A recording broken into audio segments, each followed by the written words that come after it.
উঠছে, তখন বাবা জনতা পার্টি করছিলেন বলে জনতা পার্টির থেকে বাবার কাছে অফার ছিল এখানে জেলা পরিষদে দাঁড়ানোর জন্য। বাবা কিন্তু প্রথমে তাকে অস্বীকার করেছেন এবং যেতে চাননি।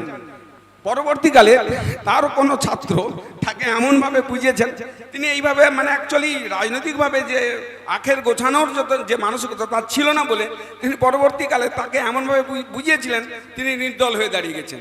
আসলে তখন কিন্তু এমন একটা অবস্থা গড়ে উঠেছে, সংগঠনগতভাবে রাজনীতি এসে গেছে। সংগঠন ছাড়া আপনি যত বড়ই মানুষ হন, যত গুণী মানুষ হন, আপনি কিন্তু রাজনৈতিকগতভাবে আপনি সেখানে প্রতিষ্ঠিত হতে পারেন না।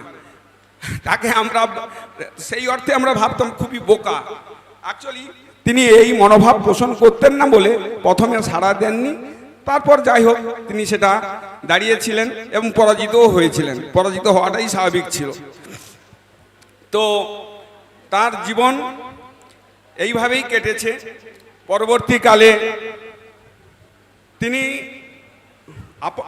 তার আমি যতটুকু জেনেছি তিনি কিন্তু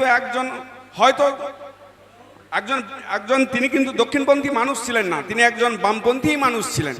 কারণ তিনি ওই সময় যুক্তফ্রন্ট সরকারের আমলে তিনি তখনকার দিনের যে সোশ্যালিস্ট পার্টি ছিলেন সেই সোশ্যালিস্ট পার্টিরই একজন মানে সক্রিয় সদস্য ছিলেন। হ্যাঁ, এখানে যে গায়েন কি গায়েন যেন ছিল, উনি তখন এমএলএ পোস্টে এখানে করেছিলেন, অংশগ্রহণ করেছিলেন এবং উনি তার মানে সক্রিয় সহযোগী ছিলেন।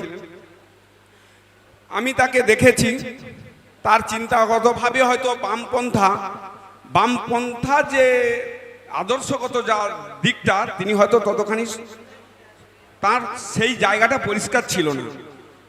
একজন হিউম্যানিস্ট হিসাবে, মানবতাবাদী হিসাবে তিনি রাজনীতিটাকে দেখতেন।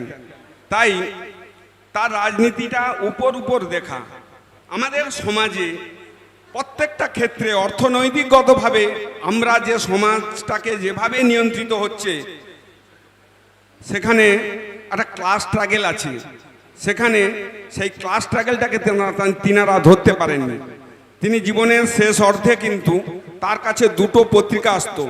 একটা পত্রিকা আসতো পাঞ্চজন্য, যেটা আরএসএসরা চালাতো, আর একটা পত্রিকা আসতো গণদাবী, এখানকারই এক বামপন্থী দলের মুখপত্র। তার কাছে দুটো ছাত্র আসতো, স্বপন ভৌমিক, এবং তার সঙ্গে ডিসকাশন